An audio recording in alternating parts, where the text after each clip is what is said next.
bienvenue, merci d'être avec nous sur bigwebtv.fr.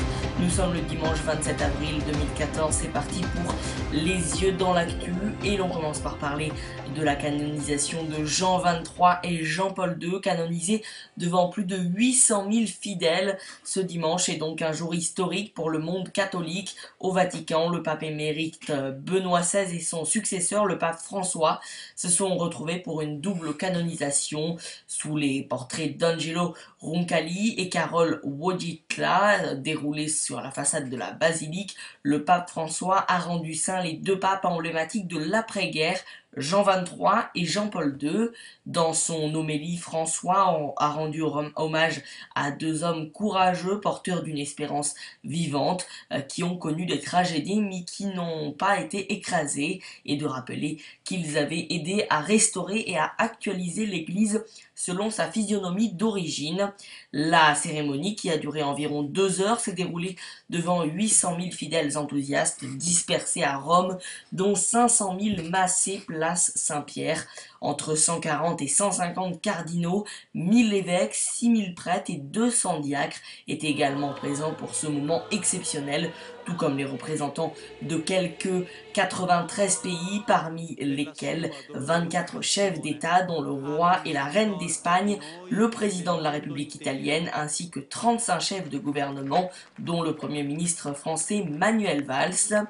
Après l'élection de François, il y a 13 mois, cette double canonisation était perçue comme un événement crucial pouvant contribuer à dissiper le souvenir d'années marquées par des scandales, notamment celui de la pédophilie, et réconcilier deux sensibilités différentes de l'Église incarnées par ces deux papes. Et puis sachez que si vous voulez revoir cette cérémonie, eh bien vous pouvez la revoir sur le www.bigwebtv.fr dans la rubrique édition spéciale, puisque nous étions en direct ce matin pour célébrer ces deux canonisations. Alstom, les salariés inquiets du possible rachat par General Electric, réunis dimanche 27 avril devant le siège d'Alstom à Levallois-Perret. Des salariés du groupe industriel français craignent les conséquences d'un possible rachat par General Electric, alors que de l'autre côté, en Allemagne, eh bien c'est Siemens qui s'intéresse aux Français. Et dans tout cela, Arnaud Montebourg, le ministre de l'économie, eh bien s'oppose à ce rachat. Autant dire que tout cela n'est pas encore gagné. On termine cette édition avec l'essentiel de l'actualité, et l'Ukraine.